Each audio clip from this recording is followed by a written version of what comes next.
Actually, I started, connected with games and music. Actually, here in this actual living room where you're filming now, which now has my grand piano. But this is the house where I was born, and I remember it was actually more over there that there was I saw for the first time a Spectrum, which was Spectrum 48K, and I was very little. I was just 3 years old.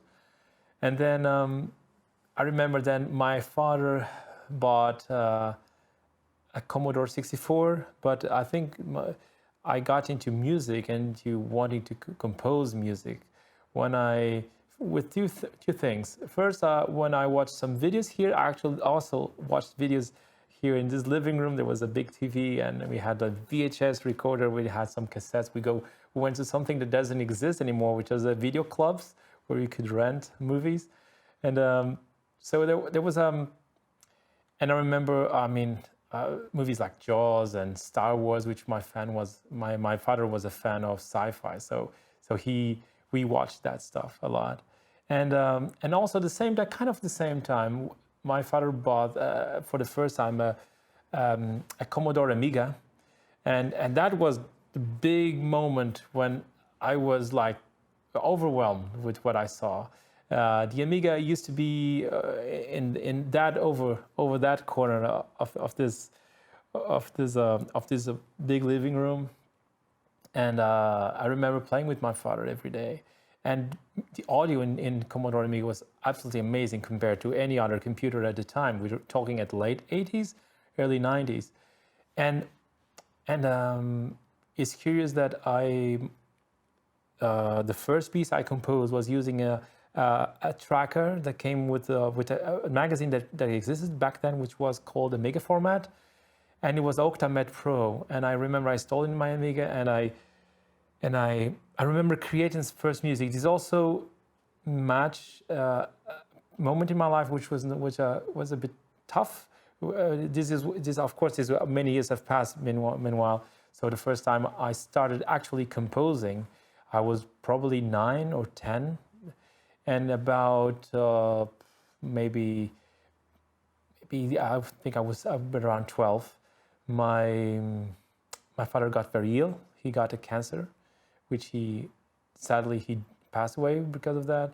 But I remember I composed while he was in Lisbon making his treatments. I composed my first piece of music. And due to the brain tumor surgeries, he lost his eyesight, but he could still hear. And I remember I played him my first music track. And he said, "Oh, this is great, Pedro. I really like it." Sadly, he passed away not too long after that. And he was never able to hear any other track that I did since then. But I remember I used to play with him a lot of games. And also, after my father died, my mother also helped me a lot, and she loved music, and she helped me a lot to go to the conservatory and gain actual proper education in composition. And so when I decided to become a composer, was never a composer just by itself. Even though I really loved classical music, it was always linked with computers and games. So it never made me any confusion to that.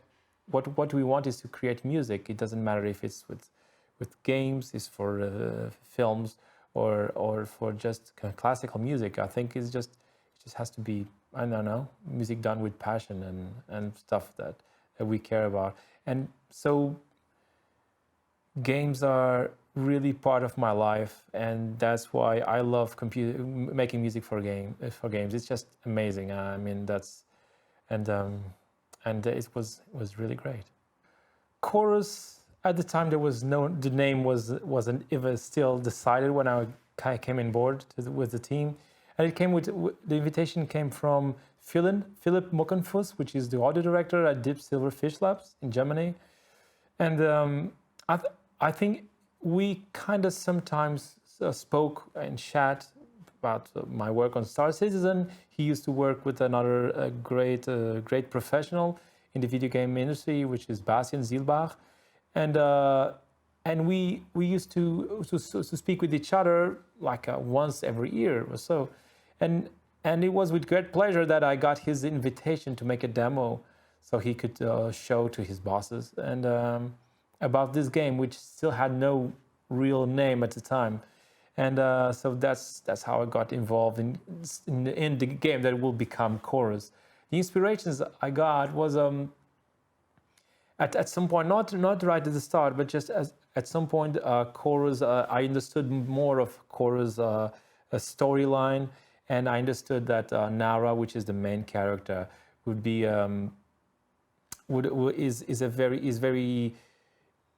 is like a mystical person, and she also has magical powers with her ship, or so it is a bond between her and the spaceship, and it felt like there's like I felt it would be great to include like some kind of ritualism. I don't know if that's the right word, but shamanism with a sci-fi and a girl, which is the main character.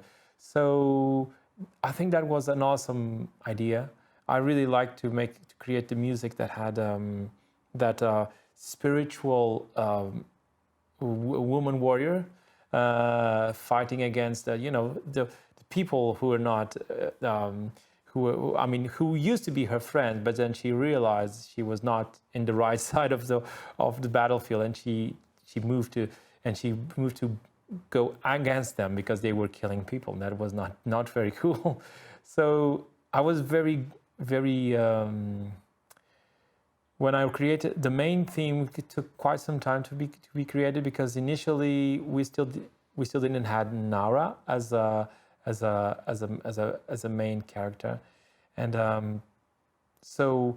But once once I knew the name and I knew the backline story, where she came from and what was her intentions, I immediately have an idea to hire Úyanga Bold, which was an amazing singer, and I created that melodic line, which he interpreted beautifully, and that's how that's partially how the main theme came together. I think that was a really nice experience.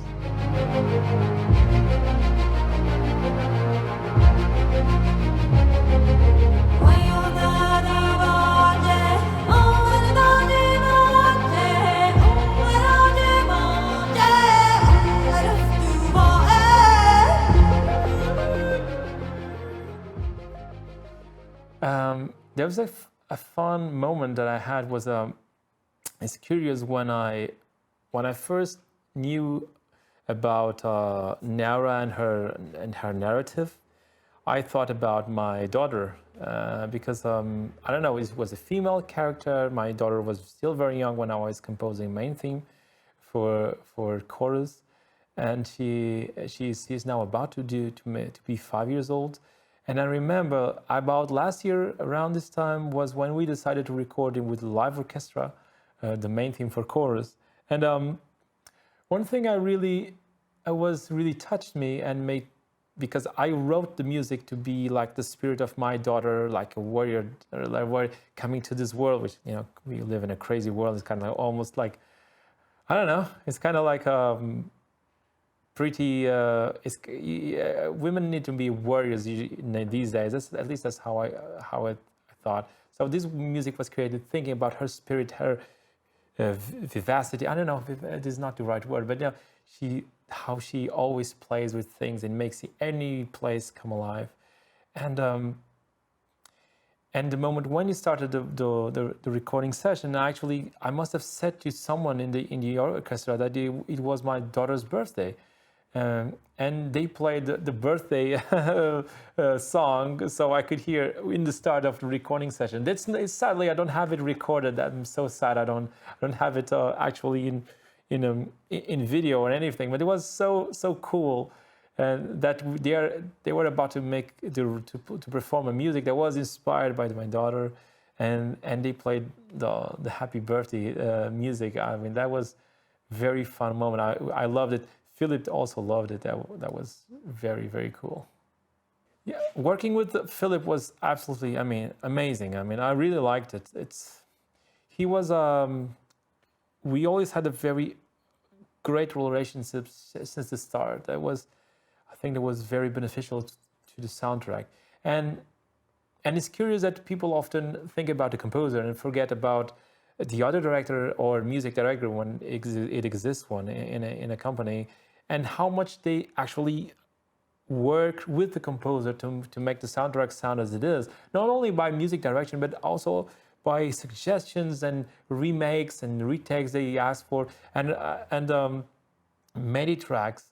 There were moments that Philip would say, "Oh, Pedro, I don't like this for some reason," and I couldn't hear what he was hearing, but I totally trusted him. So I made a revision based on what he said. And in the end, like 1 month after, when I heard both versions, and I said, "Oh yeah, Philip was right. This is much better." So it was really good. You know, it's so the music. I don't like to take the credit alone, because there's a lot of work and dedication from Philip Mukenfuss to make this soundtrack sound good. I mean, to sound as it sounds. I hope everyone enjoys it. Also, it's important to mention that I was not alone in this soundtrack. At some point, because it was just too much to be done. Alex Pfeffer, which is an amazing composer, he got into the team as well, and he composed some additional music, and it sounds brilliant and works beautiful with the game. So I was very fortunate to be, with all these people. They were really great people to be with. Also, when I was composing the soundtrack for Chorus, I'm usually a bit more focused. I mean, maybe my main strength is using the orchestra. In piano, which is just over there, which is what I use to compose the main melody for every theme that I created for the game. But also an important element which I love, because I used to hear actually right here where I am with my father. I can still remember. Memory flashes come everywhere just from being here. I used to hear a lot of Jean-Michel Jarre and Vangelis and Tangerine Dreams. He was a fan of those groups and composers, which were pure electronic music, and it's amazing how electronic music really complements the orchestra and the pianos and everything else. So I think one of the things I did, because I thought it would be a good idea, is even though I did also design many of the synth sounds that we hear in Chorus, I also hired a couple of people that I really, synthesizers that I really admire their work. One is Stefan Bayer, which is he's in Asia, and he goes by the name of Sonic Underworld. He creates many patches for hardware, software and hardware synths that we know, and he created a couple of patches for me, which I include in the soundtrack, and I think they give a distinct character to the game. Another thing that I think was very cool, which also about the synth design, is that I hired a French, which was Nicolas Jossot. He goes by the name of 𝘊𝘢𝘴𝘆. Is a very strange nickname, actually, but he creates amazing patches for synth. And one of the synths that he created was actually using Úyanga Bold's vocals, and he created an instrument which doesn't sound like Úyanga Bold, but has in its wavetables, which are small portions of sound that create the final sound. He used Úyanga Bold's vocals in it, so it's curious that some of the synth sounds that we hear in the game actually come from the voice of the person who incarnates the soul of Nara, which is the main character in the game. I think that's, maybe it goes overlooked, but I like to think that I did that, or I think that was pretty nice.